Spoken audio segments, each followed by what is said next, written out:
I will not rest until the criers are on the street begging. Now are you in? Tuesdays, the Ice Queen cometh. I love this kind of drama. But who's the baddest of them all? One day you're stone cold candy cane, and we turn around and you want to give money back?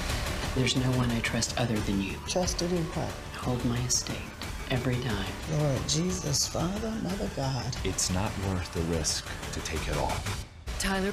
Okay, if I'm not mistaken, is this like the first time we've gotten like, here's a second version of the trailer for the next episode of the Haves and the Have-Nots. I forgot the title. Is it called The Heavy Lifting, if I'm not mistaken? But in any case, it asked a few questions. I cannot talk today. It brings about a few questions. That's why I did the poll last night about, so what does Veronica want to see the criers penniless for? So it looks like her and Celine are in agreement. I mean, the last time that I recall her trying to make someone penniless was David, when her and Candace worked together.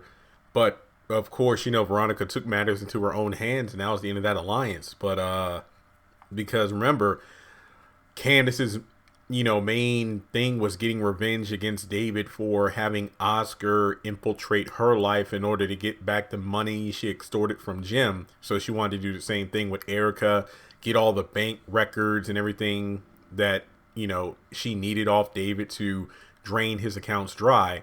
But I really don't see Veronica's motives. I mean, Catherine makes sense in regards to, oh, you pointed a gun at me and then you stabbed me and then you chased me around your house like a lunatic and then tried to pin Jennifer Salison's death on me.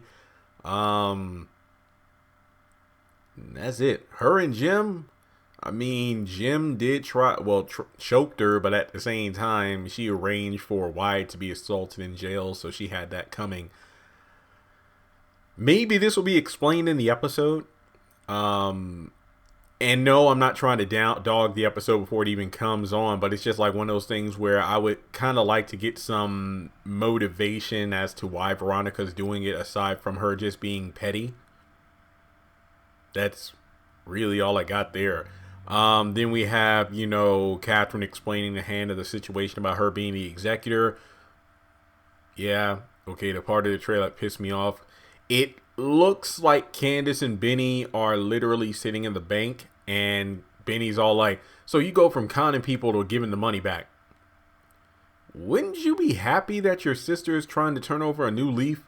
Like, I mean, as far as I can tell, they're sitting in the actual bank. This isn't one of those situations where she's just repeatedly saying, I'm going to send it back. I'm going to get the money back.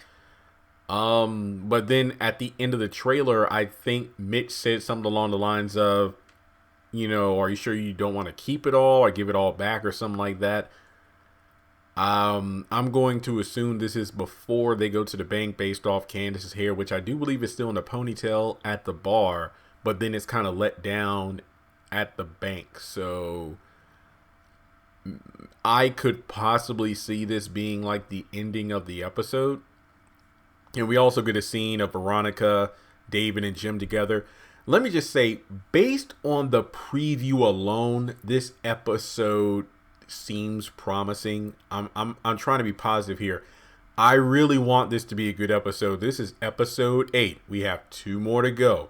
And I know they keep saying season finale, but honestly, I think it should be the mid-season finale because it's episode 10 coming up in a couple of weeks. And this is how the show usually works. 10 episodes, 10 to 12, takes a break, comes back in a couple of months. So the great finale debate, mid-season or season finale, I don't really care. Just know that the show will be going on a break after March 10th. So, Tyler Perry typically does, you know, this where when the show's about to go on hiatus, it suddenly gets super good. But the first episode I thought was decent, even though some other people had. I feel like this season is very divisive because I don't think there's been one episode so far that a majority of people are like, yes, great episode. Even put my scores aside, which have been extremely low the past couple weeks, there hasn't been an episode where it's been like, yo, man, that episode was crazy. No, these episodes have been meh.